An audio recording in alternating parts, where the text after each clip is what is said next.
This week on NCR, we are going to be talking about our best and worst things of 2017. We got comic books, TV shows, movies, haircuts, and all sorts of other cool stuff. We're also going to be talking about Doomsday Clock issue number 2 and what we thought about it. So please join us for this and so much more this week on NCR, episode number 54.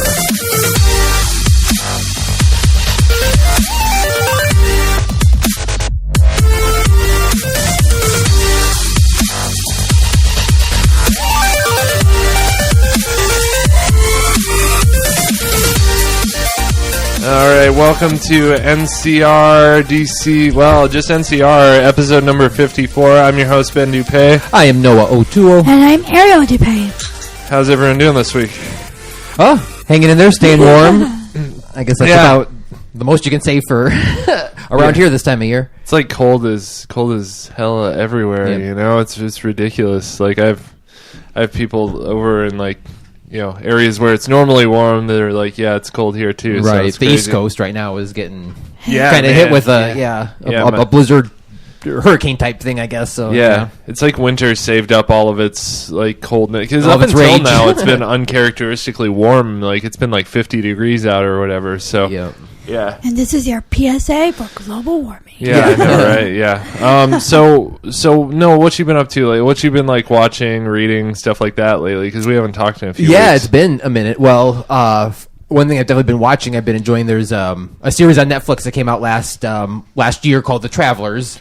That starred Eric McCormick, who's from Will and Grace, and it's basically there's this in several hundred years in the future. I don't know if they say for sure, but the Earth's population is decimated pretty much, and they figure out a way to transfer consciousness back in time. Yeah. And so there's groups of travelers that go back and then try to change the course of human history so we don't wipe ourselves out. And season 2 just came out like the 26th or something like that. So, of course, I binged that, and it was fun. I just like time travel and stuff like that. It was really fun. And is that a Netflix original then? Yeah. Yep. Oh, cool. I got to check that out. Definitely. Yeah, one of my favorites. We've been looking for stuff to watch lately. It's like all the time. Yeah, man. Right.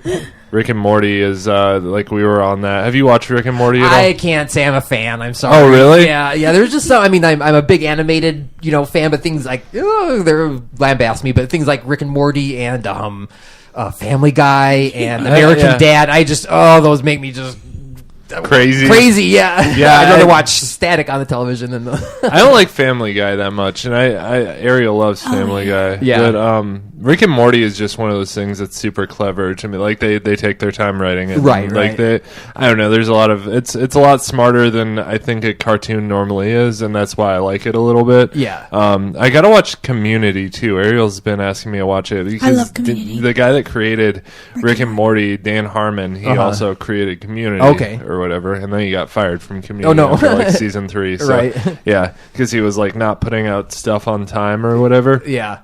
And Rick and Morty now, it's like season 3 ended in November, and they haven't even started season 4 yet. So he's like kind of fallen back into old habits where it's like something comes out and does really well, and then he just like gets lazy. Yeah, or coasts for a bit. Writer's block or something like that. So that's cool. What else you been watching, reading, stuff like that? And then just playing some games, getting caught up on you been gaming on? Some video games.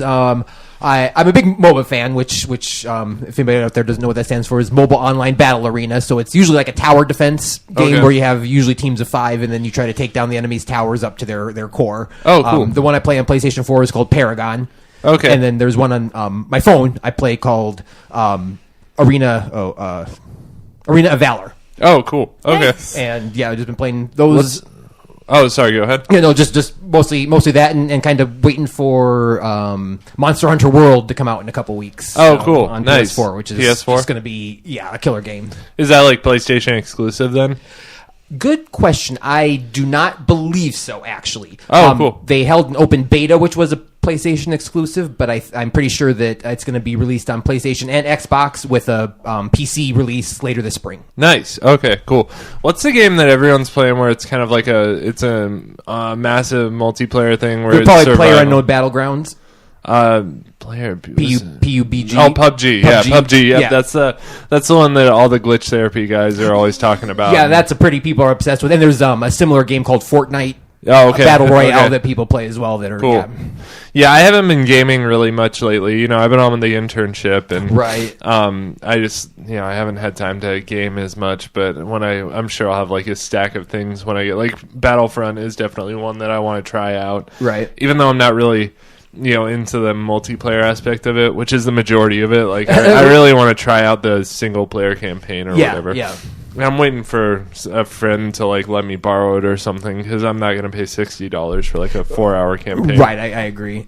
Yeah. So we've been watching Brooklyn Nine. Is that what it's called? Brooklyn Nine-Nine? Yeah. That's been a sort of a funny like sitcom. We saw Jumanji too. Oh yeah, how is that? Yeah, we really expected it not to be good at all. Like Yeah. I had such low expectations going into that, but that movie was awesome. Excellent, Like, it was yeah. really good. It got like video games kind of right. Like Right. It made it seem like you're inside of a video game and like just sort of the leveling up and like the set number of lives that you have, Right. and when they talk to players in the game or whatever, they're NPCs, yeah. non-player characters, Yeah. and those characters would kind of like repeat the same thing over and over again when they were Yeah. talking to them. So Oh, hilarious! Yeah. I'm a big fan of the original Jumanji way back in the day. So Yeah. I hope this is I do have want to see it. Yeah. I talked so much crap. I was like, this is going to be horrible. How dare they do this? This is a disgrace to my memory. Yeah. And I laughed like the entire time. Nice. yeah, because nice. Ariel, like you were Oh, man. You really like you the were- first one too. Yeah. Yeah. Oh, well, because you love the original Jumanji, Yeah. and we all love Robin Robin Williams, Williams, yeah, right. and the pretty crazy, like just amount of sentimentality attached to that person. So, you don't want them to wreck one of his hits or whatever. But yeah, man, it was really good. It's definitely Unexpectedly really, really different. Yeah. And you kind of have to push away from that, but it's good. It's funny. Right, it's a completely Yeah. new take, Yeah, kind of on yeah. Jumanji, and as long as you can wrap your head around this is okay, you know what I mean, you'll be good. The I new guess, so. generation. Yeah. Yeah, which I mean that's cool that they connected it to a new generation or Yeah. whatever. And anytime you get The Rock and Kevin Hart? together, Kevin Hart, yeah. like that, they're a pretty great comedic duo. All four and- of them. Karen yeah. Gillian killed it. I like Yeah, Karen. I love love Karen. her. I liked her character in Guardians of the Galaxy. Yeah, Nebula. Yeah, that was great. I didn't know it was her for the longest Oh, time right. because she's painted all blue and Yeah, stuff. yeah. So, and then Jack Black playing a 16-year-old girl was pretty Right. funny Oh my God, too. where's my phone? Yeah, there's a lot of those antics. Right, He did right. really good with that, too. Yeah, he did really, really good with that too. So, yeah, that was good. And other than that, not a lot else. I really want to see The Shape of Water. I still haven't seen that yet, and I feel kind of guilty like doing a best of 2017 episode without having seen that because a lot of people have messaged me and said like that was the best movie of this year. Yeah. So. I don't know. Have you seen it? I yet? haven't either. Nope. Didn't it like just come out though, or did I? Yeah. Okay. Pretty soon. Well, I mean, like at the end of last year, it came out. It's End of December. Yeah. Okay. Still considered a 2017 movie. Okay. Yep. Got it. Yeah. Have you seen Star Wars yet? No. No, not yet. No, or not do you yet, think yeah. you're going to see it in theaters? Probably not. No. I just am so bad about actually getting to the theater. I was just so intent on getting to Pitch Perfect 3 in the theater, and I still Yeah. haven't. made I'll go that. with you. So, okay. All right. Yeah. Let's do it. Ben won't go with me. I love won't. that, I but, won't watch yeah. that movie. No. I just don't get. Just don't get it. Just don't feel, get there. I feel like that's one of those movies. I don't know. I feel like maybe they should have stopped and like started with a new bit or something. The first one was pretty funny, right? Yeah, And was oh, the yeah. second one? Yeah, the second one. How was the second I one? didn't like the second one as much. Well, I mean, in my opinion, it wasn't as good as the first Yeah. one, but I still thought it was great. I laughed all the way through it, and every time I'll hear like "We Belong" by Pat Benatar, you know, Oh, and I just yeah. instantly think of Fat Amy trying to bump her in the second, you know, Yeah. and trying to cross the street. The car won't let her go. It's just like, just move. Okay, I'll walk. That's cool. Yeah. Yeah, we I don't know. And like the third one, the trailers, the jokes just seem kind of like forced and stuff. I don't know. It's not something I'm necessarily huge on, but I do love that like set of actresses. You Yeah. know, I think like the Ghostbusters. I wasn't as big of a hater on the Ghostbusters remake. I mean, there was a lot of bad aspects to it, but I like those. That's some of the best like comedic talent in the industry right now is the people involved in those movies. Yeah, I think Elizabeth Banks is genius. I She's just love one of my her. favorite producers, Have you ever actresses. Dirty Rock? Yes, I love not a her. lot of it, but She's yeah. on there sometimes, and I love her on Yeah, there. yeah. Elizabeth Banks. You had to use a name. Rita Right, Repulsa. yeah. Oh, okay, cool. I knew that would get him right. That was the exact same thing. Yeah, no, that's a good one. Yeah, Yeah, she's no, in a ton of things too, of course. But right, yeah, she's super hilarious. funny. Yeah. I'll bet she's been in a lot of stuff. Was she in Zack and Miri make Yep, a porno? Yes. absolutely. Yeah, Yep. she was Okay. in that. Yeah. Okay. She's freaking hilarious. She's great. Yeah, I love she's her. awesome. All right. Well, we got a lot to cover this episode, so why don't we do? Oh gosh, I don't know. Why don't we only do the best of 2017 first, and then on the back end of the episode, we'll do the Watchmen review. Sounds good. I keep saying Watchmen review. It's Doomsday Clock. It really is like Watchmen Part 2, but anyway, Doomsday Clock number 2 at the end. So, yep. Let's move on to best of 2017.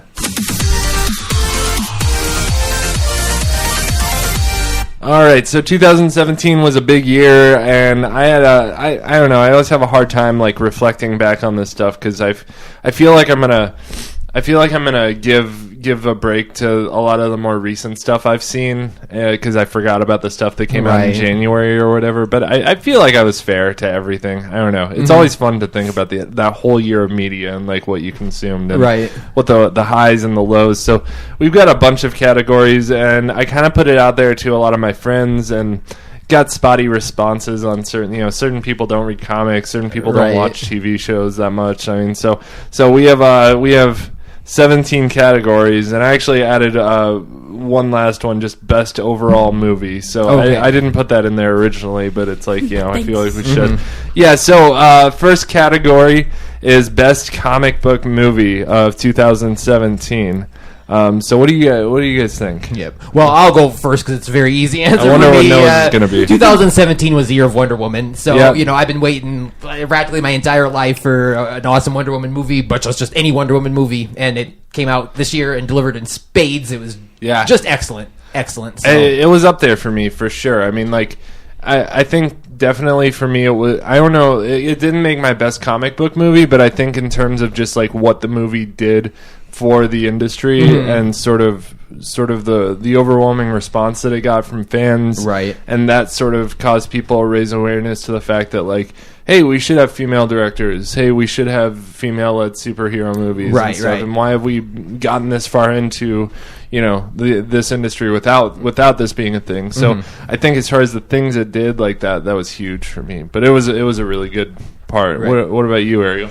We talked about this a lot, like Wonder Woman is so monumental in what she did, but looking at the movie just itself, like cinematically, I would say there were others that were like better, more entertaining, but in terms of like cinematic, like like grading it cinematically as a standalone movie. Like my vote is Logan because you don't even think of it as a comic book movie because it was just so like in your face, and I remember every scene from that movie still. Yeah, I think that, and that was mine too, was Logan, and I think that was just like cinematically the way the shots were set up. I've watched that movie in black and white. I've watched because they released a black and white version. Cool, yeah. And it's hard to even call it a comic book movie, but it is. I mean, it's based on a famous comic book character, but I just think like it was so artistically done, and I just had such a good time in it. But it was kind of between Wonder Woman and Logan. I think those two I think are pretty much going to be the top two that get floated around when people get asked that. Yeah, there were some others. So Brad said Logan.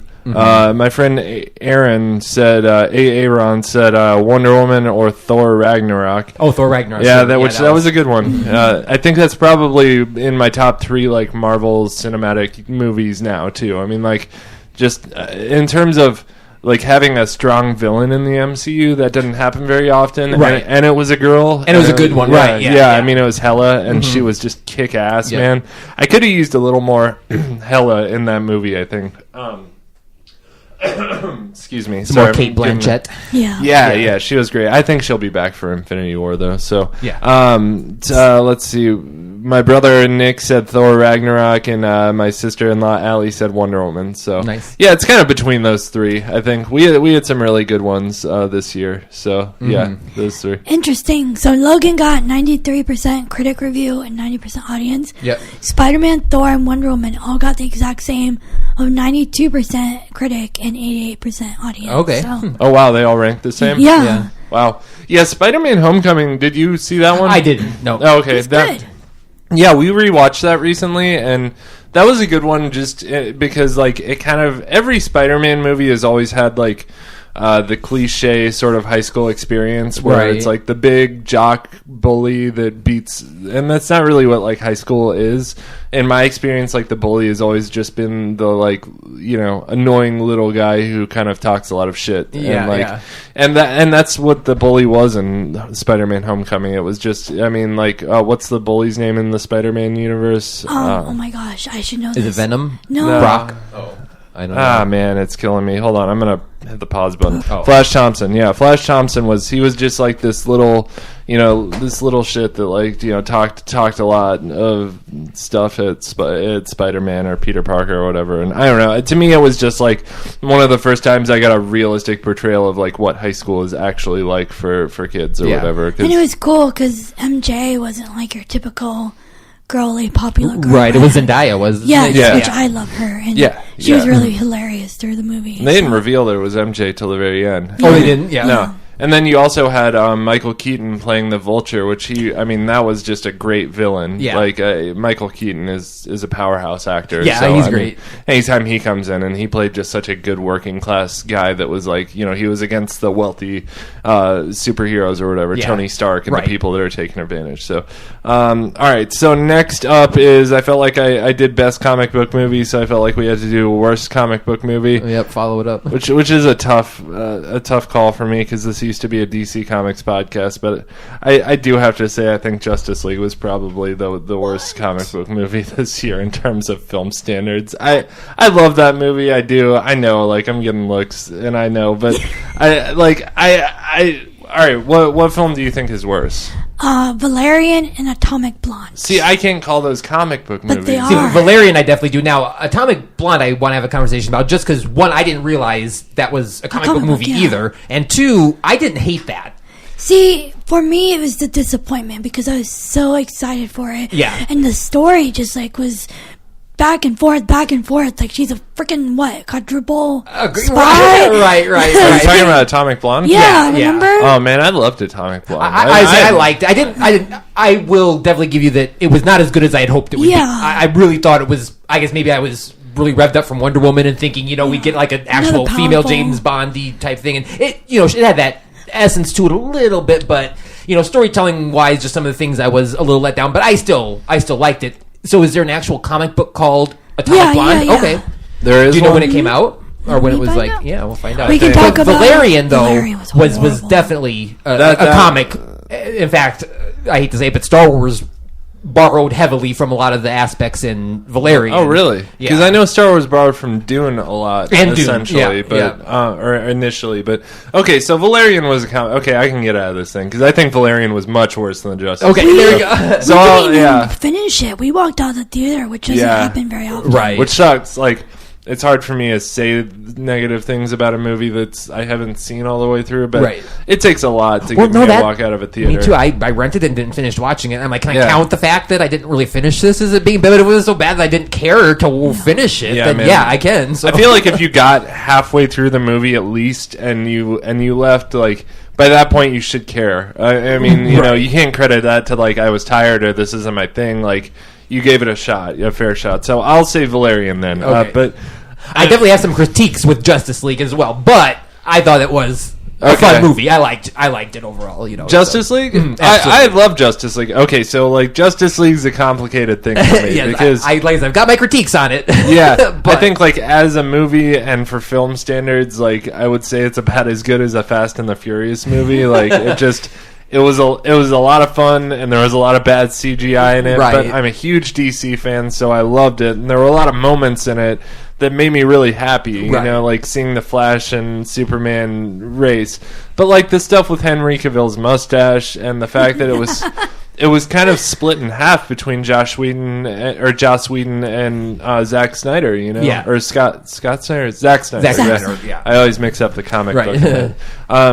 So, like, I feel like there was just sort of two visions there that kind of collided. Yeah, definitely had a lot of holes. Yeah. But I mean, but it's I still a fun watch for a fan. Oh, from totally. start to finish. So that's I love the movie. I mean, and I will rewatch it when it comes out. I mean, it's I already have it pre-ordered. So yeah, I'm really excited to see like the extended cut, and it's too scenes. it's too bad that we're not going to get like a Zack Snyder edition. I'd of it. love that. But just because of like the movie got started by Joss Whedon, like 2 weeks before they were even done filming or anything, and then there were reshoots, so a lot of the CGI hadn't even gotten started yet by the time that Zack Snyder left, so it would be impossible for us to get a Zack Snyder version. True version, yeah, because he never really finished filming his scenes and stuff. But that's too bad. I often wonder, like, if Zack Snyder had finished that movie, if it maybe would have,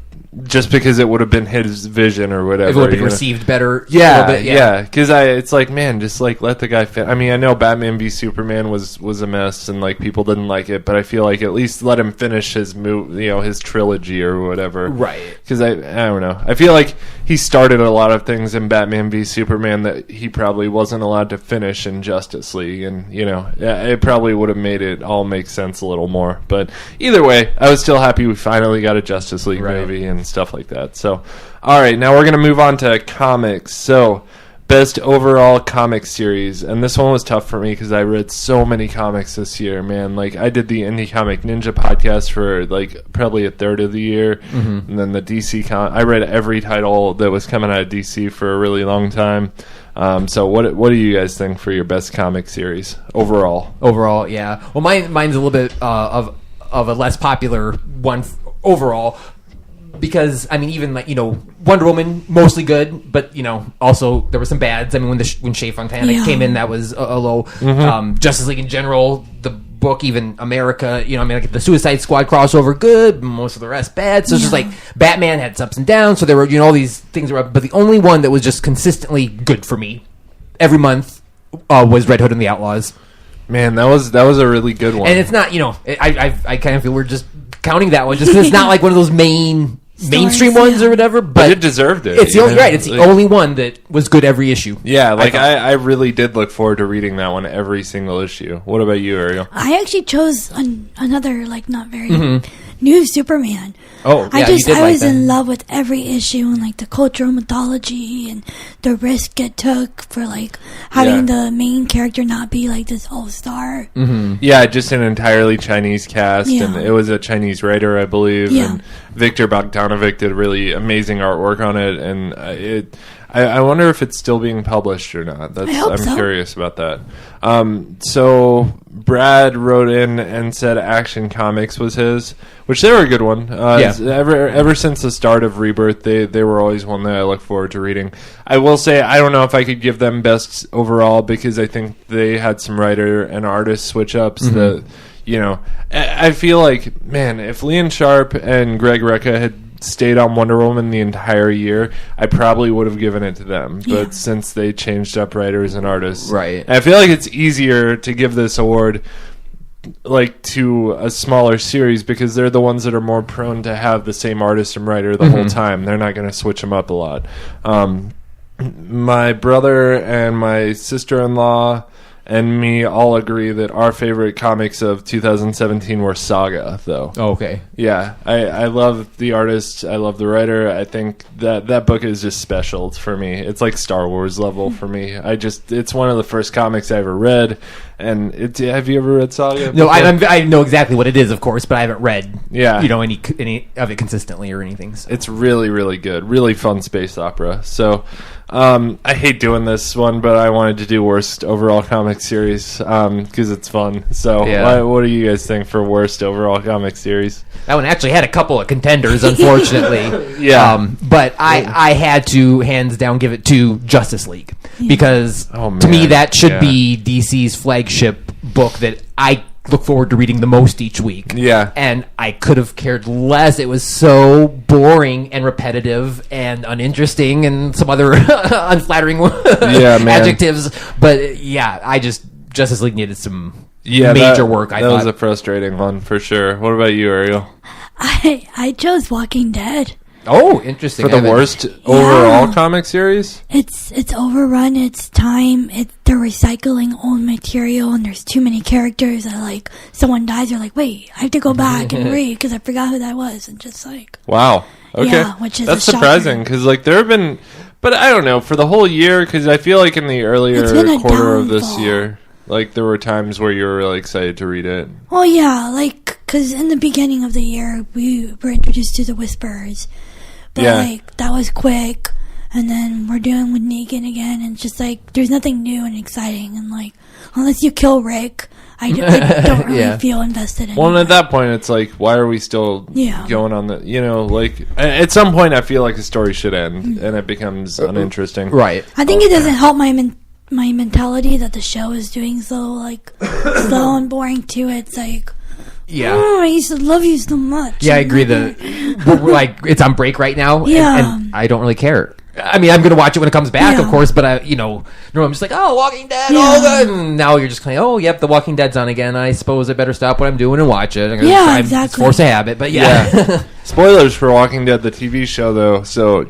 whatever. To hit the fast forward button if you don't want to hear it. But boy, did you think of the mid-season finale where Carl got bit? Yeah, it was a little bit of a surprise. Yeah, But again, I felt myself having a hard time caring that much just because, it's gone on. I feel like if he would have gotten bit a long time ago, several seasons ago, it may have had more impact. But now Yeah. I'm just kind of like, oh, Carl's bit. I feel. Do you feel like it's just because a TV show really shouldn't go on this long? Like nine years now. I feel like maybe at some point they're going to outlive their relevance to people. Like people are just going to stop caring about these characters. I almost wish they'd go a Game of Thrones route where it didn't maybe come out as often, or they know that their time's winding down, so they do special like hour and a half episodes for the last season or something like that, and just do something huge and dramatic and get this wrapped up in some interest back in it. But right now it just seems there's very little consequence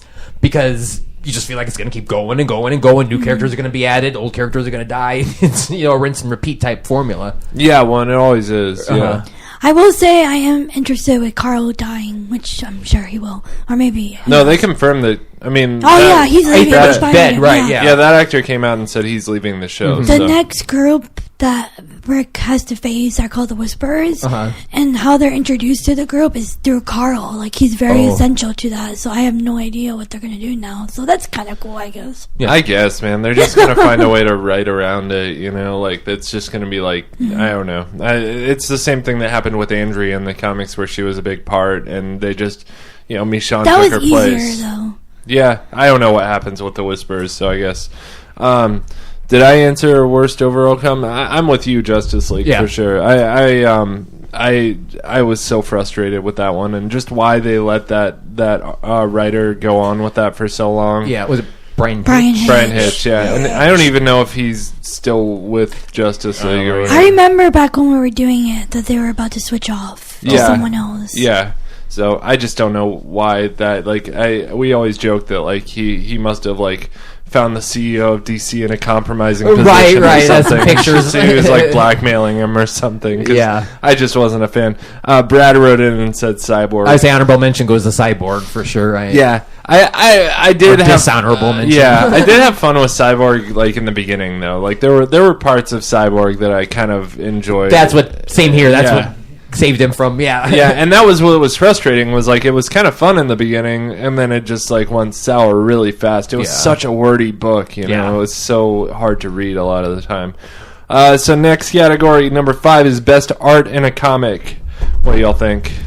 Yeah, I think we have some similar but different views. I'm actually going with Nicholas Scott. Oh, wow. Woman. Okay. Liam Sharp, I love, and I know we'll hear more about him in a little bit, but I am just a huge fan of Nicholas Scott. I have been for a long time. I mean, back when, I think what really won me over was during the Blackest Night crossover, back whenever, and she drew the Wonder Woman Star Sapphire thing, and she did it without her making her look, really silly in that costume. And I was like, this girl has Wonder Woman down. And I just think she always drew her elegantly, beautifully, never sleazily or, anything like that. And it was just clean and crisp and happy. And I'm just a big fan of her artwork. And I liked that it was a woman on Wonder Woman's book. Yeah. So that's a plus, That's too. where, that was my choice. It's always nice when it's like it's a woman, but it's not just like I don't want them to choose something just because of the gender. Right. I want them to choose the best artist, and like if that's also a woman, I want that's awesome. And I don't want that to ever stand in the way.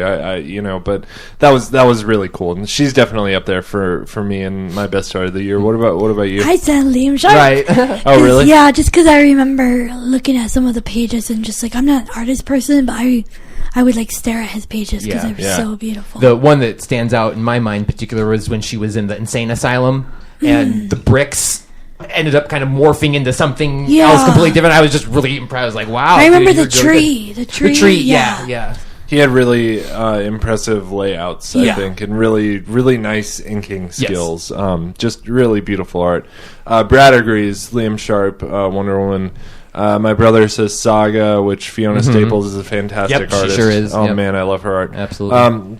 My sister-in-law said tie between two books that I haven't read. She's Done It All by Beatrice Erkowitz and Lose 7 by Michael DeForge. I don't know either any of those. I'm afraid, and I actually said The Button and Doomsday Clock are my favorite artists. Wow. I do definitely got to give them two big thumbs up on the art. That it is. I mean, they took tight. They took and The Button. I say issue number 1 of The Button, because the artist switched off for the other 3. But and then I think that same artist took Doomsday Clock. If I'm not mistaken, I may be wrong. But they just had this like classic art style where it's the 9-panel layout, and they made it look really kind of like vintage, almost like it looks like a Watchmen comic, but like a modern take on a Watchmen comic.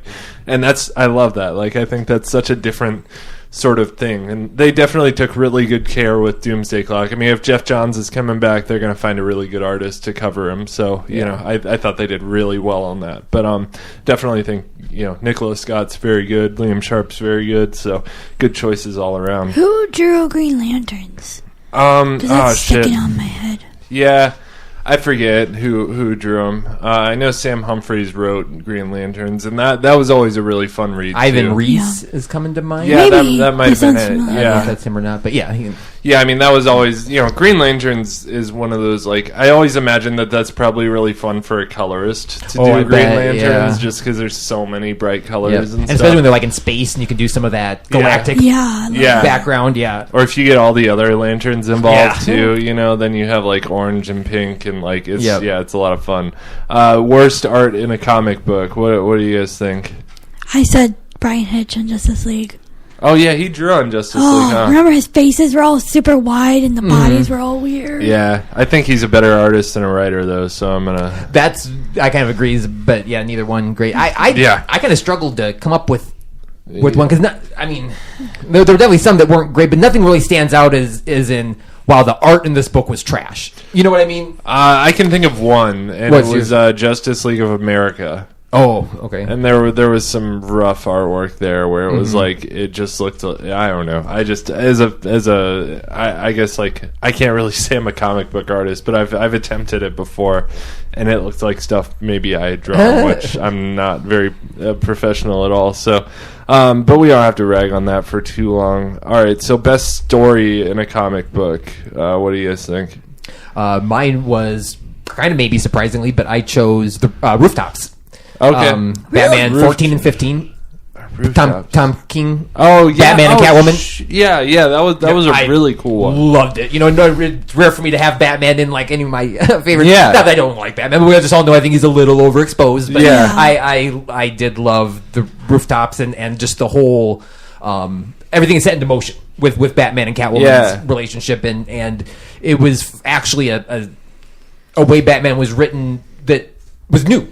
Yeah. At least I thought. And so it made it fresh and interesting. A little different. Yeah, no, Tom King on his Batman run had a lot of really good art, and I think it was done by various people. But I think and a lot of really good story. He paid a lot of homage to like Batman's actual past. When Catwoman and him would talk back and forth about the first time they met, and then they draw the actual disguises back from like the 1930s detective comics and stuff. And I was just like, there was a lot of care that went into Yeah, and I liked, too, like, the Punch and Julie stuff that they got into. I mean, like, I think Tom King did a really good job with a lot of his Batman stuff. And when he was going up against Bane and stuff, just the way he kind of told the narrative was pretty cool. And he did his research, too, so that was cool. What about you, Ariel? I said Clean Room by Gil Simone.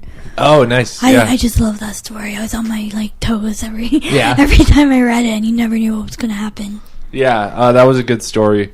Brad said Green Arrow, Hard Traveling Hero, which that was Benjamin Percy, I believe, which that's an Iowa guy, and he did really well with Green Arrow. Like that was one of my favorite books of the year.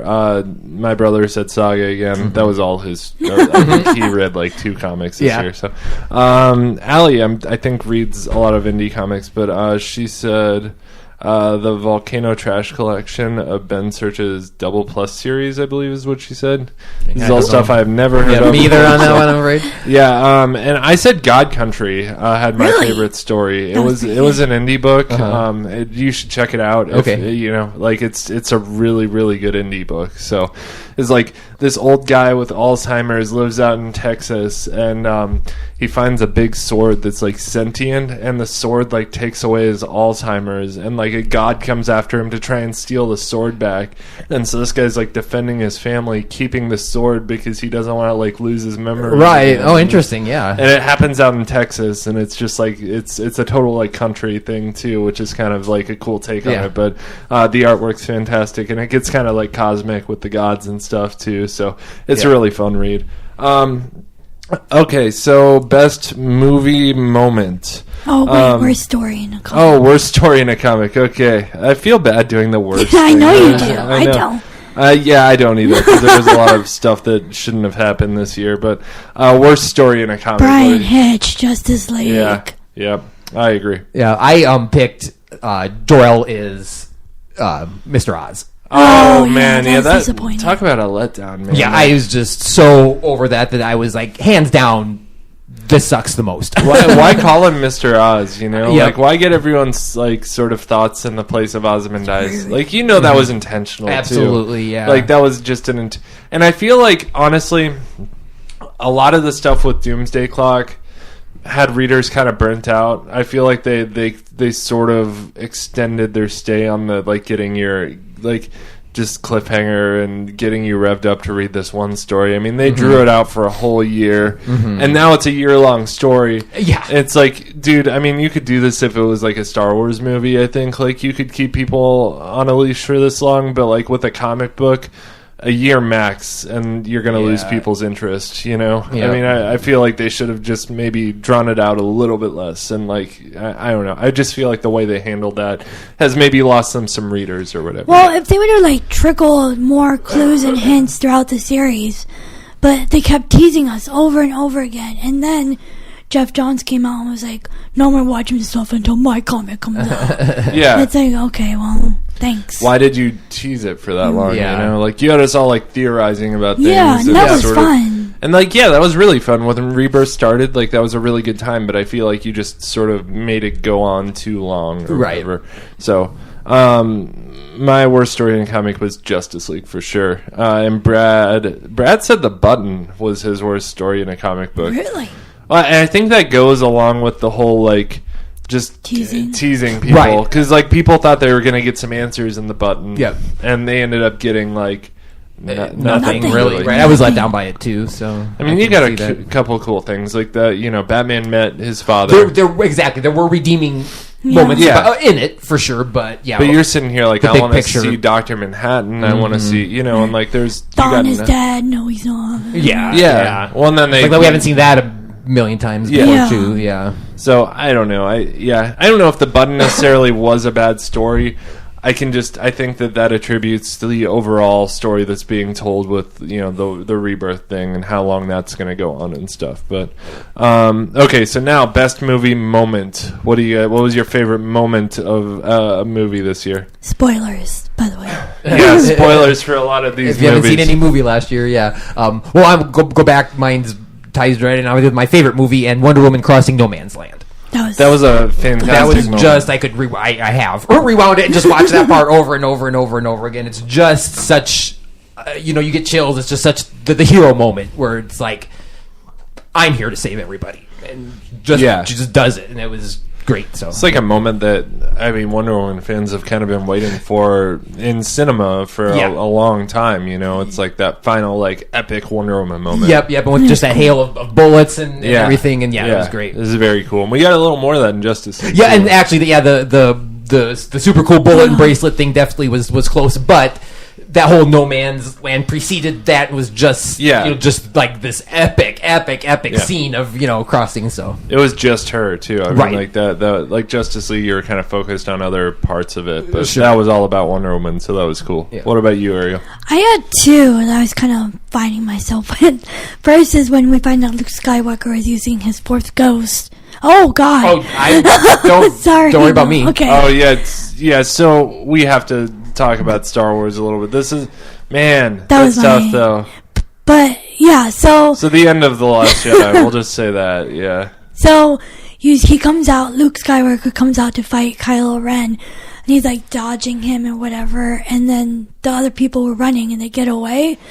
And then you find out he wasn't really there. He's pushing out his Force Ghost. Is that what they would call it? Yeah, apparition. Something like that. That was pretty epic moment. Yeah, and then you see him on a cliff, like somewhere else. And you're like, oh my gosh! But my second one was when Superman sees Flash when he was running by. Oh yeah, and Justice League. Like, that face he makes was pretty great. Yeah, mine is definitely. Oh man. It's all Star Wars stuff, for me. But I honestly think it's so hard not to like spoil Star Wars, Well, I just did, so. Yeah, like some stuff with Princess Leia, I think, in Star Wars. And I almost said finally seeing her like use the Force in some way, I think that was pretty cool. Like I think that's something like. As a fan, I've always been like, well, their brother and Luke and her brother and sister. Why can't she use Where's the Force? her powers? Right? Yeah. And you get a little bit of that in Star Wars. Not a ton or whatever, but it's enough to make you like. And that's a scene that was hated on by a lot of fans too. That was like, well, that I don't like the way that looks or whatever. And she does it a little. Yeah, we don't have to go into details, but yeah. So. Yeah, I think and the Last Jedi has been a really divisive movie. I've been catching on to that, yeah. Yeah, the internet's really divided. The alt-right has sort of taken it upon themselves to like, they're I don't know, man. Like they're saying like they created all these bots to lower the audience score. And it's like, first of all, I don't think you're this smart to do this. I think you're just trying to take credit for it. But second of all, it's like, who really cares what the audience score says? I mean, like, I think that they probably knew this movie was going to be very divisive when they put it out because it changes a lot about what a Star Wars movie is. Right. There's just a lot of things about it that fundamentally change how a Star Wars movie goes or whatever. And I think that needed to happen in order for them to grow as a franchise or whatever. So anyway, but yeah, there was a lot of scenes in that, man. I mean, and a lot of stuff I'm not going to spoil, but yeah, that movie was just chock full of scenes that I just as a fan made me really happy. Brad said Superman looking at Flash in Justice League while they're fighting in the Speed Force. That was a pretty cool moment in that movie where, like, the Flash is like, I'm going to fix this, and starts running, and Superman looks at him in normal scowls, speed. The Flash is just like, oh, eyes shit. Get big, like, oh. Yeah, Aaron, my friend Aaron said Superman fighting the Justice League. Nick said the Leia Luke stuff in Last Jedi. He also said the opening scene of Baby Driver, which that was a pretty cool. Did you ever see Baby not yet. Driver? It's on Netflix or something now, so I'll have to. Is it? Maybe not Netflix. Maybe it's on one of the movie channels or something. I'm not sure, but I want to say I've seen it. Yeah, man, it's cool. It's like the soundtrack of that movie is awesome. So, and Ali said the opening scene of Okja, OKJA. I haven't seen that. Yeah, I have not either because I'm. It's on Netflix now. Yeah, it's a Netflix original movie, and apparently it's really good. But I'm a little sensitive, to the whole animal thing, and it's about a new breed of super pig kinda that they are trying to solve the world's hunger problems with, and it's actually a little girl's pet, and they're wanting, and so I don't like to cry during movies, and I know I will if I watch it, so I've avoided. But a lot of people have said it's a great movie. So I want to see it. We should watch it. Worst movie moment for you guys? Any moments in movies that just like made you really upset or frustrated? Yeah, here's where I'll pick apart Justice League. Yeah. I at first had it narrowed down to just the whole Amazons and bikinis thing, but I got to actually broaden that to just overall the whole slightly sexist vibe that you got from the movie, between all of Wonder Woman's butt shots, all the up the skirt shots, all the Amazons and bikinis, and there was just a lot of direction that they could have gone around that to make it slightly less tacky, and I don't know. I just think a tribe of women that have spent centuries mastering the art of war would know better to keep their vital organs covered in battle. And like I said, just all those all those shots of Gal Gadot in her tight pants, it was just always focused on her butt. There was a lot of that, and like my moment doesn't go to that because there's just too many of them for me to call it a moment. I just think that's a case of sort of sexism in Hollywood, and you know you see that far too often in movies, and it's too bad that Wonder Woman got wrapped up in that in a movie, because it's just like that's just and she frustrating had such as a whole. A great, important, powerful part in that movie. I mean, she played a real major role, but her whole role wasn't wrapped up in it. Yeah, just and it's so silly to me because like her best. I mean, obviously she's a gorgeous woman, but her best feature is her face. Like, she has a kind of a little butt. It just surprised me they wouldn't like focus more on her like gorgeous face. Yeah. What about you? I said the underwater scene in Justice League. Oh, that's right. That just pissed me off. And that was bothered me. Yeah, that one didn't. That one didn't bother me. I have to admit. It was annoying to me. I don't know. I give that one a lot of credit because it's something that's somewhat unprecedented to do in films. True. So I think it's probably difficult to get that right. And with the shitstorm that was the production of that movie, and switching directors and having the studio meddle in the production, and you know, it's a miracle that we got what we did, I think, and that it wasn't messed up any more than it already.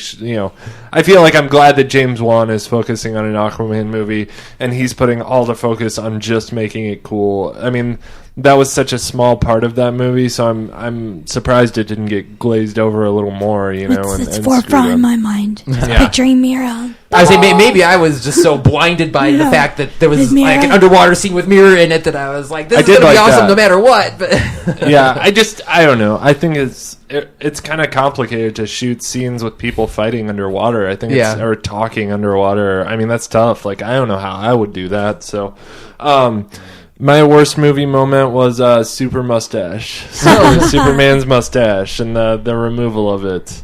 Or I just thought that whole thing was pretty funny. It's hilarious. Like the whatever studio that had him shooting Mission Impossible? Yeah, I think so. Yeah, they were like, like Warner Brother was like, hey, can we get him to shave that mustache? We'll pay for you guys to put the mustache on him digitally. And they're like, nope, we need him to keep it, guys. Sorry. And they're just, there's like some feud going on there between lawyers or something. But yeah, that was funny. And then Aaron responded to this. He said, Logan getting old and dying. So, I mean, that was pretty heartbreaking, but I don't know if I would call it a worst movie moment. I don't know. I guess, like, in terms of it being heartbreaking, that was the end of an era. Right. I mean, Logan, Hugh Jackman as Logan, that was a big thing. But, I love the conspiracy that came out of that, because in that movie where he's in, like, Asia, the girl predicts his death and says, you'll have your heart in your hand. And when he dies, he holds that little girl's hand. Oh yeah, that was cool. Cool. I thought that was handled so well, man. I love Logan. That was such a good movie. That's still one to this day. I can turn that on and watch it and just zone out or whatever. Hugh Jackman, I do have to admit, is casted as Wolverine is one of perfect. Is like next to Christopher Reeve as Superman as far as just like ideal. Gal Gadot's like that for Wonder Woman for me too. Oh, really? Like, yeah, I really feel like that was like the perfect way to cast Wonder Woman. I was really unsure because she's so skinny, and Wonder Woman's like very muscular, but she killed it. Yeah, I was just really happy with the direction they went with it, and that they didn't. I don't know. I'm always happy to see him go with more of an unknown person too. then like, let's cast Wonder Woman as like Julia Roberts or something. That was honestly always my biggest fear, was that it would be somebody who was already associated with something else or as something else, or even just like Ben Affleck a little bit as themselves. You know what I mean? And I can watch it and see her as Wonder Woman. And I was really surprised they went with Ben Affleck as Batman, just because, like, I don't know, like Henry Cavill was kind of unknown, and they went with him for Superman, right, and Gal Gadot for Wonder Woman. It's like, why wouldn't you go with more of an unknown for Batman too? Yeah, there's a trivia game from back in the day, and one of the questions is like, who's never been Batman? And it's like Val Kilmer, George Clooney, Ben Affleck. Oh, funny, and someone else. That's funny. All right, so best TV show of 2017. What do you guys think? Oh. Stranger Things. Oh my gosh. I love that show. Yeah, that was up there for me. Definitely was a contender for me too, because I love that show. Overall, I had to go with probably my all-time favorite, Game of Thrones. There's a lot of Game of Thrones here. Yeah, Brad, Aaron, and Nick all said Game of Thrones. I'm saying Rick and Morty, son. Oh my gosh. Pickle Rick. Dude, that is literally my favorite TV show. I can't stress enough how much Ariel hates me for making her watch that like a million times. I won't go on about it, but yeah. Anyway, there's a lot of Game of Thrones on here. The Handmaid's Tale is what I said. I've heard about that. I watched it twice. We should watch this. Like, because I've heard a lot of people tell me to watch this. Cult things freak me out though. It's not quite culty. It's more dystopian. Okay, cool. What time period is it set in? Today. Oh, it's set in today? Mm-hmm. Okay, for some reason I was thinking this is like a colonial thing. Because she wears like a pilgrim outfit. Right. Yep. This is one of those things where I don't want to spoil it, because if you haven't seen The Handmaid's Tale or don't know anything about it, you're really best to just go into it with an open mind, because with today's political climate, it's very relevant. Okay. And it just really kind of makes you like think, okay, is this the way our future is heading? So. Okay, cool. Yeah, we should check that out then. Yep. We should watch it. It's on Hulu and got renewed for second season. So. Oh, nice. Okay. Worst TV show for me was Iron Fist, and that was in 2017. I was thinking that was earlier for some reason, but I think maybe my mind just tried to distance itself from that terrible, terrible TV show. What about you guys? I'm trying to remember if I answered that one. I don't remember. I also said Iron Fist. Iron Fist, okay. Yeah, Iron Fist was rough, man. That was a really... disappointing. Yeah, that was a bad one. One of my favorite characters ever, and just destroy. He's so whiny. It would have been really easy for them to cast like an Asian American for that role too, and I think that was frustrating. You did kind of feel bad for the actor though, because he got cast as exactly what the part in the comic, and he got it in he got heck for it, which I get people. I'm not hating on him for it. I think an actor is about as good as the direction that he's given. So he's American in the comic. I know, but I think they could have made him an Asian American person, and that would have been a good way for them to maybe diversify a little bit, because it's already a show with such a large amount of Asian overtones, and it's just like kung fu and stuff, and it would have been really easy to pick and make that like a diversity choice, as opposed to just like this whiny white yoga bro sort of guy. But whatever, I mean, it is what it is. I think they fixed it up a little bit with Defenders, and I'm sure we'll see more changes. Marvel, I will say one thing Marvel cinematic stuff is good about is course correcting. Like, if they do something bad, they generally don't let it keep going that way. Like, Joss Whedon made the first Avengers movie, he made the second one, and it didn't do as well, and they got him off and got the Russo brothers on. So I did answer. I remembered. I had to look up, but Gotham.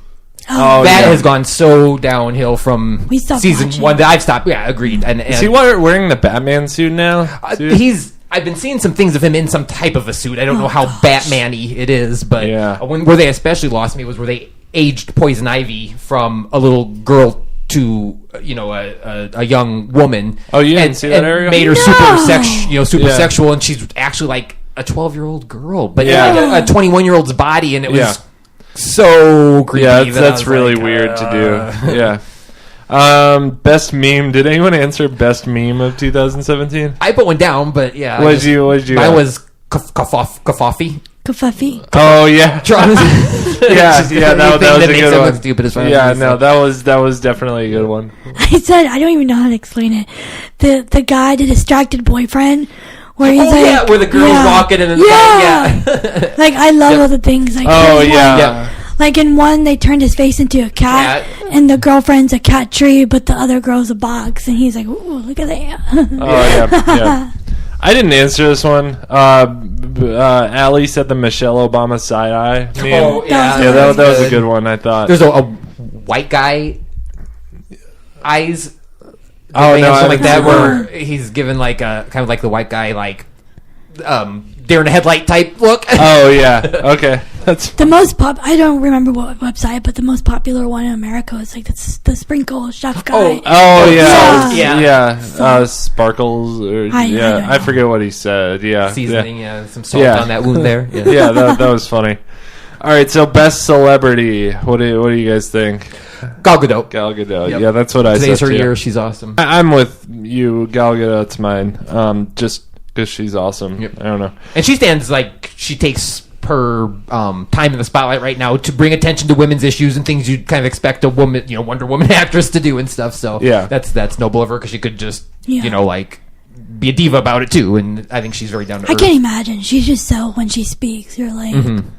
I think it's the accent. You're just like, yes, I'll do whatever you say. Right. Brad said Kevin Smith, probably just because he's awesome. Yeah. And I mean, he is a really cool guy, too. Like, Kevin Smith's always just that, like, lukewarm presence to me that's, like, he's never really hating on anyone, I don't think. Right. Like, every time you watch him, he's just, like, nerding out on cool shit, and that's pretty cool.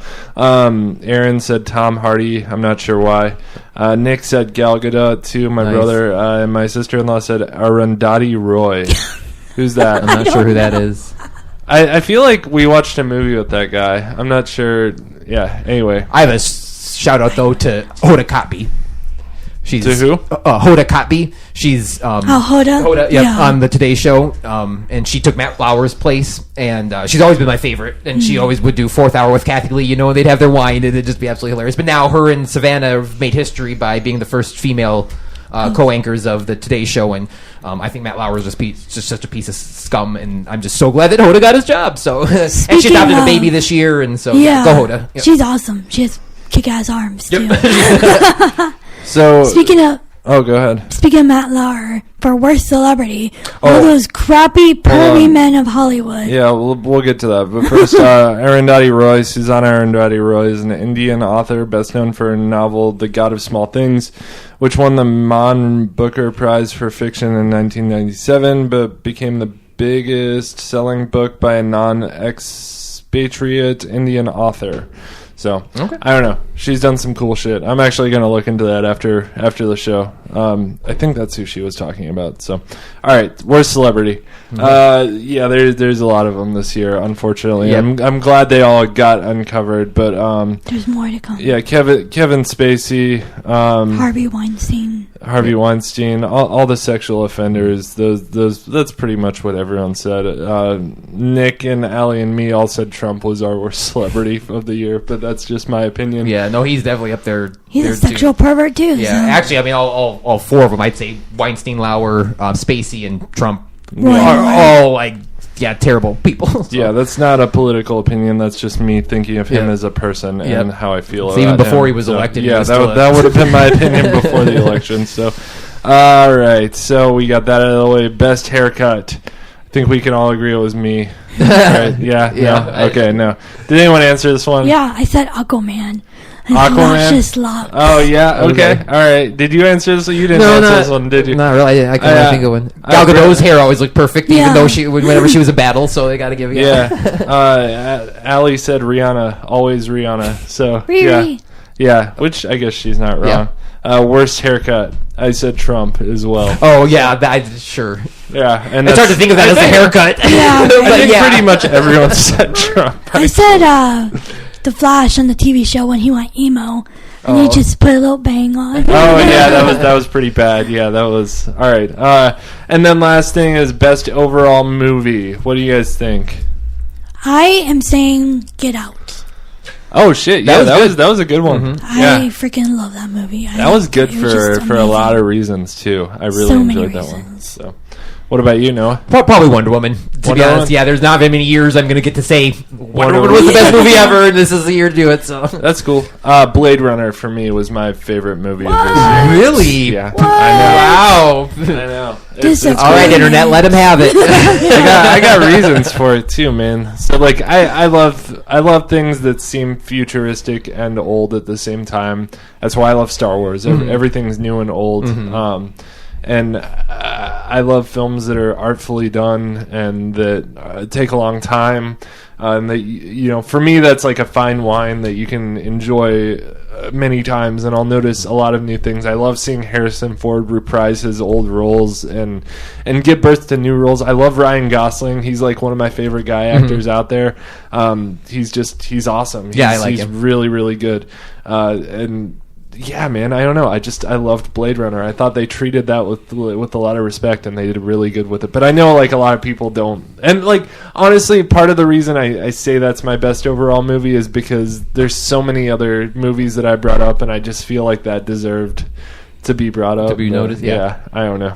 Yeah. Now, you didn't like Blade Runner, Ariel? It was so long. Oh my gosh. And I hate Jared Leto. Like, every time his face pops up, it makes my skin crawl. See, I thought Jared Leto actually did, like, really good in this movie for the role he was cast as, because you were supposed to hate him. And, you hate Jared Leto. Yeah. You just naturally, people just hate Jared Leto. So, like, I thought that was a really good use of his character. Did you see Blade Runner? No, not yet. Yeah. Do you like the original Blade Runner? Yes. You do? Yeah, so that's why really? I'm a little hesitant, because I heard people didn't like it.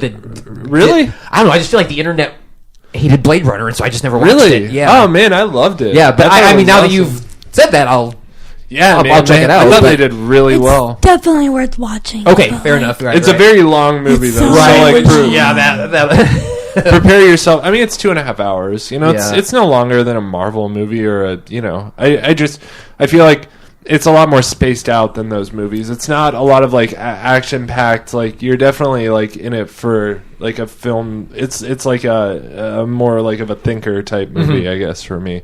But I really enjoyed it. So Cool. All right, so now we are done with that, and we will move on to Doomsday Clock number 2. All right, so Doomsday Clock number 2. This is going to be a slow burn comic. We've gotten just 12 months of this. So around this time next year, we'll be talking about the end of this. But this was good, I thought. I had a really good time with it. We got a little more on this marionette. What is it? Marionette and Mime? Mime and Marionette, yep. Yeah, we got a little bit of backstory on them. That was cool. We kind of started off with this like cross narrative between current events. We pick up where, and we don't have to like hard recap it or anything, Right. but like we pick up where we left off, where the Marionette and Mime and Ozzy and new Rorschach are gonna be heading to the DC universe, what we find out, to pick up Dr. M. But then we're also finding this old set of events that happened where Mime and Marionette were robbing a bank. Dr. Manhattan comes in to stop him from robbing the bank, and he's about to kill them, just like you see him raise his hand to make him explode. But he notices that Marionette's pregnant, and he stops. And I gotta think that he stops because he killed a pregnant lady in Watchmen. He made her explode. No, he let Comedian kill a pregnant lady in Watchmen, and I think that character always regretted doing that, because the Comedian points out, like, man, you could have made the bullet turn into a flock of birds. You could have stopped that, but you didn't. You don't care about humans. Like, and so I think like that was just that sort of thing being carried on of him, like maybe regretting that. I don't know. What do you think, Ariel? Because you were into Watchmen a lot. I mean, yeah, I could see it that way. He just has an appreciation for like a pregnant woman because he did let it happen before. He tries to care. Like, throughout Watchmen, he tries to care. He just can't. Well, because he was a human. Yeah, exactly. At one point. And he loved Lori. He just couldn't stay attached, I guess. My first thought was, does he know something like about the kid? Right? Does he, can he see into the future? I mean, is he omniscient enough to know that kid has some type of a destiny, and is going to do great things or terrible things or something be important to I don't future? know. Can Yeah. Dr. Manhattan see into the future? Well, godlike. It's not really seeing in the future. He's like He sees time differently. Than Yeah. we do. Yeah, Like yeah. he doesn't see it as a linear thing. Like everything's happening at Right. once. Exactly. Right. He's living all the times, all the time. Like, Yeah. Yeah, so it could be, yeah. but Okay. Yeah. Was there anything else you got from this first part, though? I mean, that was all I kind of gathered from it, and it took me a second read to realize that the whole mime and marionette bank robbing thing was in the past. Yeah, I liked how the way that I got that the first time was because they started that narrative off black and white, and then they slowly faded it to color when it took over. And Right. When we were done with present events, and you flip the page, and then everything went from black and white to color, and that was when I realized, oh, okay, that was in the past, and we're picking up. And then we got our first shot at Dr. Manhattan. I like how Marionette was like, nice briefs. Yeah, because like he's naked, but clearly they can't do that in this book because it's too adult. You can't have like a blue penis in a DC like 13 and up book. I do think that this book is like skirting the language though for a normal DC book. Like they say shit a lot in it, and there's some things that they said in this book that were like, that's pretty adult for a PG-13 book, Right. Or what it would normally be. I think it's funny that he wears chevron briefs. I mean, it's like, the chevron symbol, nice. just the zigzags. Oh yeah, I didn't notice that. Yeah, that's funny. So yeah, then they're straight up like getting in the Owlman's ship and flying to the DC universe. Like which I didn't expect it to be that straightforward. I guess. I mean, when you think about it, they have to exist in separate realities. But I don't know. I didn't picture them like just taking off in a ship and flying to the DCU. Like that seems kind of like a lot more straightforward than I thought it would be. Well, Ozzy like worked on Archie, the ship, to like make it be able to travel interdimensional. Yeah. And I liked how we're just like, why are you giving them their costumes? And he gets like, it's gonna be important. So you have to wonder. Yeah, well, because he wants Dr. Manhattan to remember them, basically, and that. To me, that's a soft spot for Dr. Manhattan, and he's trying to sort of take advantage of Dr. Manhattan again and make him do things again like he did in Watchmen, so that Ozymandias did. So anyway, they pick up and they leave to the DC universe just as a nuke is hitting America and killing everyone, which that's kind of crazy, right? I mean, like they're in New York, right? So like, what? Manhattan, right? Yeah, they're in Yeah. Manhattan, right? So like a nuke is like hit. What do you think about this, Ariel? Just like we've done this, a nuke hit. All I can guess is when they come back, it's gonna be like before it happened. Because why would he even care if the nukes? Because wasn't the whole point was just prevent this from happening? Yeah, Ozymandias, so like I don't know. Yeah, but I mean, that nuke hitting New York is the first part of a much larger scale war where I think the rest... Because I don't think this ship is, like, time traveling, or they haven't said that it's time traveling yet.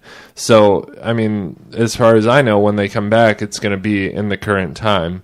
I also don't know, like, the whole thing about the DC universe and Rebirth was, like, something played with the timeline or whatever. And it's like... Can Dr. Manhattan do that? I mean, was that like, I don't know. They mentioned in this book like how some of the characters in the DC universe are fictional in the Watchmen universe. So it's like, I can already sort of see them like sort of saying like Dr. Manhattan created the DC universe, and a lot of these characters that are fictional in the Watchmen universe were created by Dr. Manhattan. I don't know. What do you think? It's interesting. I didn't even think about this before because when in Watchmen, when Dr. Manhattan brings Laurie back from Mars, but the nuke is already hit, he says it's too late. So if you think if he could control time, he'd be like, oh, let me go back 5 minutes and then I'll fix this. But I don't know if he can. I'm trying to recall if he ever like does anything with it. I don't think he does. I don't know. What do you think about this book so far, Noah? I'm kind of lukewarm, to be honest. I mean, the art, of course, like you pointed out earlier, is phenomenal. But I don't know. I can't help but read it, and it just feels like a more gritty adult carbon copy of Watchmen. DC stuff. Just the whole Mime and Marionette. I want that to be the Joker and Harley, and I can't see without. That's true. I did get a very Joker and Harley got that vibe, and yeah, I'm not a huge Alan Moore fan. Just in general, I don't. Yeah, I know you're not. Yeah, so I won't go into too much detail. Yeah, But Batman and wow, what was that Batman? The Killing Joke. The Killing Joke. Yep. Yeah. I mean, I think all of his stories have pretty deep misogynistic overtones or undertones or whatever you want to call it. I mean, Watchmen, even especially. I mean, Silk Spectre was treated terribly in that. Yeah, for the her most story part, was and awful. it was awful, and so yeah, I think like unnecessary rape scenes. Yeah. Well, not even just that. She's raped, and then she goes with him afterwards. Like, she dates him. Like, and that was actually Allie said. Like, I asked her what her, I sent that list out for best and worst of 2017, and she said she didn't know what her least favorite movie moment was, but probably an unnecessary rape scene. Right. And that's like one thing to me where it's like, that's always frustrating. If it has a point to it and there's some type of lesson that's learned or consequence type, right? Yeah, because that happens in the real world, and if we can use a movie to display that happening and show and teach a valid lesson, or show if something comes out of that, then that's great, and use that. And it's a very hard image to see, but if the reward is worth showing something that bad, then yeah, let's do it. But if it's just pointless to have shock value, there's a million other things you could do. Or if it uses the plot device to further the male character's storyline, which is what I felt a lot of. Then that's more just like lending credence to the fact that it's like a good thing or something. It's like that has no place in storytelling, if you ask me. So. And like I said, for me, I mean, I like, crazy and maybe violent, even sometimes sexy things that happen in my DC comics. But I've also, I don't know, for me, there's just that line that I don't like my comic books to cross, because I just have this wholesome, like, it's kind of a little escape for me, it's like, I know that nothing too bad is going to happen outside this bubble, and these stories kind of scare me, because you never know exactly what's going to go down. But well, yeah, and part of it feels like, I don't know, man, like, what, I personally like Alan Moore as a writer, but I don't think he has a place in, like, the young adults books, DC things that are meant for 13-year-olds. Right. I very much think, like, just the same as I don't think a 13-year-old should be watching Quentin Tarantino movies. I don't think a 13-year-old should be reading Alan Moore writing. I think that's something that's meant for a college stage person or higher. Yeah. So mixing those two themes, I guess, is kind of weird for me, and I think it's kind of unnatural and something that wasn't meant to be done. Also, I feel like I'd be a lot more stoked on this if I was getting it in like June of last year, because I feel like a lot of the excitement I had has kind of burnt out at this point, and I'm just like, okay. I mean, it's a good book, it is, but I'm kind of like, I'm ready for it to run its course and find out where they're going with this. And it sucks. Like, I hate feeling like I have to wait another year to find out what happens with this. So and you like, just know it's going to be like the last. It's going to be a issues. letdown, I'm afraid. Yeah. Gonna be, and of course, right now our only connection to the DC universe is Batman. So yeah, and getting back to it, that's where we pick up with Batman reading some ink blots, which is actually kind of funny. Yeah, that was actually hilarious. Like, a car, or what did he say? A boat. A boat. Yeah. Now I see a yacht. A yacht. Now I see a speedboat. And like that was pretty funny. And Mr. Wayne, you're just being whatever. I wish you would have been like, I see a bat. Yeah. I see a bat. Yeah. I see the chalk outlines of my parents. Pearls. A strand of broken pearls. Yeah. Wait, are you Batman? Yeah. So people clearly in this timeline, whatever, and I don't know if this is set in the DC universe or not. I haven't been reading Batman, but the people are riding in the streets like hating Batman, which, right? That's crazy in itself. But we do get a really cool shot of the bat signal in the sky and the Night Owl ship coming through, and the two lights showing his eyes on the bat. Like, those three panels, like, I could have those on a poster on my wall, and I would love it. That's without a doubt the coolest three panels in this entire thing. That scene where Marionette cuts off that guy's finger with that string is close, but this, without a doubt, was like, that was cool. I will say, like, the artwork is very well done in this book. The way, like, the third panel, the way the clouds start to swirl, like, when it comes out, you can just see it moving in your mind. Yeah. It's a flat, very, picture. very well done. Mm-hmm. And, I mean, and then they go down and you can just see the ship landing. Like, that whole page is just very well drawn. Yeah. Very well storyboarded, where you see it coming through the clouds, going down into the air, and landing on the ground. Landing in the Killing Joke. Yeah. Oh shit! Yeah, that is. The No killing shit, yeah, joke. it's exactly the that's killing awesome. joke. Oh man, that's awesome. Yeah, so they all wake up, and basically we find out that they need to go after the two smartest guys in this world, which is Bruce Wayne and Lex Luthor. There's this whole subplot where Lex Luthor's company is trying to buy Bruce Wayne's company, and if they do, then Lex is going to find out he's Batman, which if he doesn't already know that, I mean, I'm sure he does. But so Rorschach decides to go after Batman, and Ozymandias decides to go after Superman, and this is all to get a hold of Dr. Manhattan, and they leave Mime and Marionette locked up in the ship, which to me is like, why are you leaving them locked up in the ship? If one of you is going to reach Dr. Manhattan, why are you leaving the people that are supposed to help you get to him? Like, so I don't know. Maybe because they're not trustworthy. I always think of Nebula.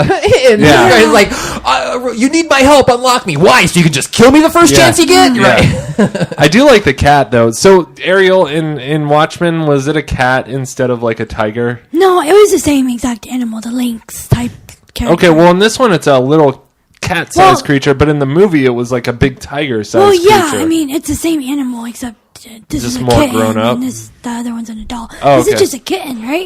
I don't know. I thought it was just a I kitten don't that'll know. grow up into that other Okay. one. But they do say that she's the compass to get to Dr. Manhattan. I don't know Which, why I don't is remember that? Yeah, I don't know. always thought she was kind of an accessory. Yeah, Maybe she's like a bloodhound, except a maybe. cat, and she can sniff out Doctor. I do like the Yeah. character design of this cat, though. It's pretty cool looking. Yeah. So, It matches Ozzy's Persona, bizarre look yeah. too. They just Yeah. they just both have these, I don't know, almost ancient magey type. yeah. I don't know. So Ozzy goes after Lex Luthor, and Rorschach goes after Batman. Of course, thematically, that's going to be the most entertaining thing for us Yep. to watch. So they end up going after these two, and Lex meets up with. Lex meets up with Ozymandias, and they have their witty banter back and forth or whatever. Batman meets up with Rorschach, and they have their witty banter back and forth, and it's all kind of just the shock value of these two universes colliding Right. and having these two sets of characters meet. But then the book ends with, the comedian shooting at Ozymandias, and Ariel's rolling her eyes at this right now because it's like, why is he alive? That was like the whole basis for the Watchmen Yeah. story. Yeah. And Ozymandias is like, this is impossible. How are you alive? So I don't know. What do you think about this, Ariel? And the handcuffs are on the ground. On Oh, last yeah, thing. yeah, To me, and that's- Mime and Marionette are out, right? Yeah, they want to go, like, they're bored and hot, Yeah. and they want to get a drink. Yeah. And also, she asks him if he has his lockpick, and he holds up nothing in his hands. Yeah. And he's also holding up someone with his finger earlier. has an I think invisible he gun, yeah. has, like, superhuman abilities where he has these invisible tools. You guys think I'm crazy, but I think swear... you're crazy. I don't. I am right in that gray area where it Like- could go either way. He's either so batshit crazy that he can pull off holding somebody up with an invisible gun, or he's got some type of invisible gun. Yeah, I think he does, because how did he pick the lock without that, I'm sure he didn't. I'm sure she had one in her hair, and he just... She had a bobby pin. I don't you know. like- I'm sure we'll find out. But yeah, that was pretty entertaining. I like that's one of the things I enjoy most about this is I don't know, that's hilarious to me. I like That's just this too, so yeah. funny. Yeah. Yeah. But the big reveal is that the comedian's alive. Yep. And Ariel, and every Watchmen fan is like, why would you do this? Like that was the whole basis for Watchmen, was like that whole story was built on the foundation of this character being murdered by Ozymandias. So like bringing him back is kind of like, Yeah, this- Rorschach would have never figured out Ozzy's plan if Comedian hadn't died. yeah. Right. So I don't know. Yeah, what? I honestly, this book was a contender for like worst comic of the year for me. Well, this didn't come out. Well, I guess. Yeah, the first issue came out last month. Oh, okay. So that issue. So the series, Yeah. the series started in 2017, but Yeah. Didn't feel good. Yeah, I don't see that. That's where, like, I don't think this is a bad comic book. I think it's maybe a bad idea to do this because you're sort of voiding another really good comic book when you do this. But I think this is a well-written story.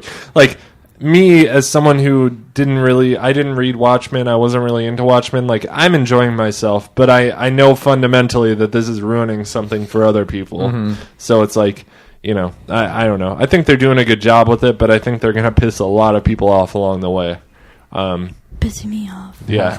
So, I don't know. What did you think about it? I don't know. For me, I'm just, like I said, so lukewarm on the whole thing, and a lot of that isn't necessarily because of the comic, because it has some shining moments that, you know, the art's great, there's a lot of fun moments, you know, there's a lot of interesting things to read, but I blame DC as a company because I just have little investment in this because I feel there's going to be very little consequences after it's over. Yeah. I think it's going to be like everything else that they try to get us to spend our money on, you know, with these big and it's not going to change the status quo of the DC universe as I know it. And that's just what I expect and hope the way they build these type of things. You know, like it's just a big universe-changing thing, and I don't think it's going to change anything. Yeah, I mean, you just, I don't know. If this wasn't all about the money and selling as many issues as you could peddle, it would have been a 6-month event that was completely contained in that 6 months and then changed everything.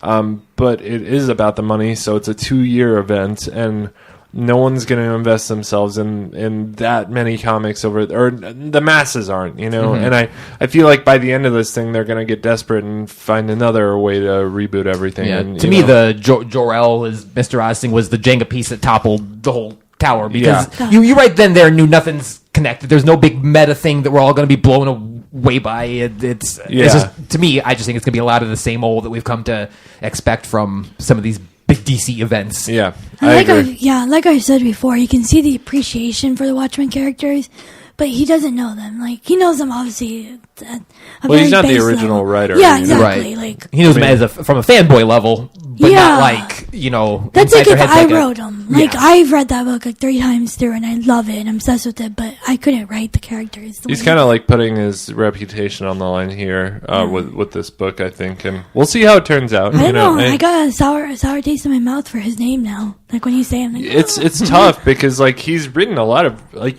there's I can't think of a thing he's written that's been bad personally. I mean, Jeff Johns to me has never written anything bad. But this is just taking on a whole, like, man, whew, you bit a lot off here. Let's see if you can chew it. So we'll find out, I guess. But as for now, we'll go ahead and rate this thing. So we have a rating system here. I'll play that so you know what we're talking about. If a comic book is bad, we rate it as blasphemy. If the book is good, we give our blessing. If the book is not bad, not good, but just kind of meh, we rate it as stuck in purgatory. If the book is great, we rate it as holy. And if a comic book exceeds all standards of awesomeness, we rate that book as salvation. I'm at a blessing on this one, I guess. Like, I think it's good. I think it should be a lot better than good, but just because of the way that this whole overarching thing has been handled, it's not as good as it could have been. Man, I think if you put this thing out in June of last year, like, ooh, this would have been so hot. Like, people would have been buying multiple copies. Probably, of this. yeah. People, I mean, like, eat stuff like this up during the summer more than they do. Well, and like, man, when they started Rebirth, it was hot. Like, they had a lot of readers coming back. Like, but then it's slowly like that's what happens with comics, man. Is like, it feels like they just try and push it too far and sell too many issues, and it becomes about money instead of just writing good stories. And I feel like that's what happened here. So because of that, I'm saying it's good and not great so far for me. What do you think, Noah? Yeah. I'm actually with you as far as the blessing goes, but I'm on the other end by I'm saying it's good and not horrible. You know what I mean? Instead of it's good, not great, because I was probably just a little bit more on the lukewarm end, maybe thinking purgatory, but the art's fantastic. There's a lot of funny moments in it. There's some interesting aspects about it, so it saves it from purgatory. But like, I agree with you, it's far from great. Okay, cool. Ariel, I know what are you at? Blasphemy. Really? Unless you put comedian back in the ground, I'm going to stay at blasphemy. Yeah, I think they've got some explaining to do. I'm just so mad. Do you think it's the thing? Well, yeah, the thing that kind of kills is it seems to clearly be him versus Rorschach, who is him as somebody different. Right. No, like, this is the comedian. Like, and he has the memory of being murdered. So, you got some explaining to do about it. You know? And I think that they know they have some explaining to do, and I think they will try to explain it in some way. I mean, they have to. They can't just leave it here, Like they ended this issue by saying that's impossible. So comedian's probably going to start off the next issue by saying what happened. Probably, but, yeah. And where's Silk and Night Owl? Like I'm they mentioned it, too, they just went away. But yeah, they're back in their world somewhere. Lori was very like, we need to help the people. Mm-hmm. It's really weird to me that she's not involved. Yeah, or Anyway, she's not part of this narrative. I mean, she's somewhere doing I was something. Hope obviously, as a token female member, Yeah. I hoped she would be in Part the of it, storyline too, but so far not yet. But Yeah, so we'll be back in a month to talk about it more, and we may be back in between depending on what comes out and what we want to talk about. But as always, if you want to find us anywhere, we're on the social media and iTunes and everything is Nerd Church Radio. If you want to throw us an iTunes review, we would really appreciate that. If you want to find me, I'm on Twitter at HeyBenzilla. Where can we find you, Noah? you can catch me on most social media sites at Noah O'Toole. I'm on Twitter as Ariel the Oracle. Awesome, and that's all we got for you guys this week. So stay safe and stay warm, and have a good week, everyone. Bye. Be good to each other.